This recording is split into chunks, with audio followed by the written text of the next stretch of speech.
Bonjour à tous et bienvenue sur ma chaîne La Bibliothèque d'Euriel. On se retrouve aujourd'hui pour parler du roman Sans famille de Hector Malot. Il se trouve que ce roman commence par l'abandon d'un nourrisson et Jérôme, un maçon, le trouve dans la rue et décide de le ramener chez lui. Pourquoi? Parce que ce nourrisson est enveloppé dans des langes très soyeux qui semblent appartenir à une personne très riche. Donc Jérôme devine que cet enfant est issu d'une famille riche et que s'il le garde et que quelqu'un le cherche, on lui donnera une grosse récompense.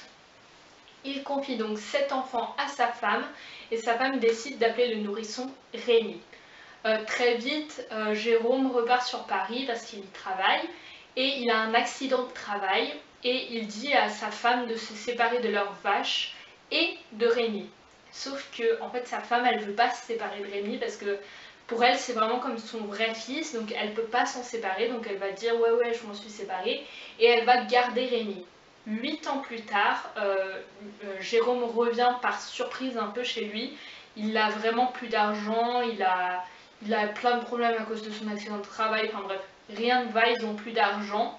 Et il voit que Rémi est toujours là et il décide donc de le donner à Vitalis. Vitalis c'est qui? C'est un homme qu'il rencontre qui qui a 3 chiens et un singe et qui fait un peu du spectacle de rue, de la danse, du théâtre, enfin bref, etc. Et il décide donc de donner Rémi à Vitalis et donc Rémi est arraché à sa famille qui n'était déjà pas de base sa vraie famille. Donc au début Rémi est très peiné mais très vite il découvre qu'en fait Vitalis est aimant malgré son air un peu bourru. Et ensemble, ils vont faire des pièces de théâtre, du chant, enfin bref, plein de choses dans la rue. Ils gagnent de quoi survivre, mais pas tellement plus, donc ils sont un peu dans la pauvreté, etc. Sauf qu'à un moment, Vitalis est arrêté et jeté en prison. Donc Rémi a environ 9-10 ans, je dirais, désormais. Il va plus très bien, il a plus d'argent pour se nourrir, et donc il erre un peu et il est sur le point de mourir quand il voit un somptueux bateau qui s'appelle le Cygne, il me semble. Et à l'intérieur, il y a une femme et son fils malade qui s'appelle Arthur, et cette femme décide de recueillir Rémi parce que pour faire un petit peu de compagnie à Arthur, parce que son fils Arthur avait un grand frère qui est malheureusement décédé quand il était très jeune, enfin qui a disparu, voilà, dans des circonstances très tragiques, qui s'est noyé, enfin il y a toute une histoire autour du frère d'Arthur. Donc elle recueille Rémi, qui va passer plusieurs mois avec cette personne, en fait, avec cette femme et son enfant, qui va apprendre à lire, enfin il va faire plein de choses, il va se retrouver très heureux, il peut enfin manger à sa faim. Et Vitalis sort de prison et Rémi est confronté à un choix, soit rester avec cette femme, soit retourner avec Vitalis, et il décide finalement de retourner avec Vitalis parce qu'il pense que c'est le meilleur choix à faire. Je ne peux pas parler de la suite du roman parce que ça dévoilerait un peu l'histoire, mais Rémi est très intéressé par l'idée de connaître ses origines parce qu'il sait que c'était une famille riche, etc. Et la fin de l'histoire et la suite de l'histoire en fait concerne un peu ce désir de retrouver ses origines en fait, et toute l'histoire qu'il peut y avoir avec ses origines, parce que vous vous en doutez, il s'est passé quelque chose, voilà. Il y a toute une histoire autour de cet abandon de nourrisson. Donc Sans famille est en plusieurs tomes, 2 ou 3 il me semble, mais là c'est tout remis en un seul tome, c'est une version complète de tous les tomes en un. Donc je pourrais pas vous dire à quel moment se coupe la fin du premier tome, à quel moment se coupe la fin du deuxième tome, mais l'histoire est très riche. Il se passe beaucoup plus de choses que ce que je viens de résumer en quelques secondes, bien sûr, parce que sinon ce serait pas un livre aussi long.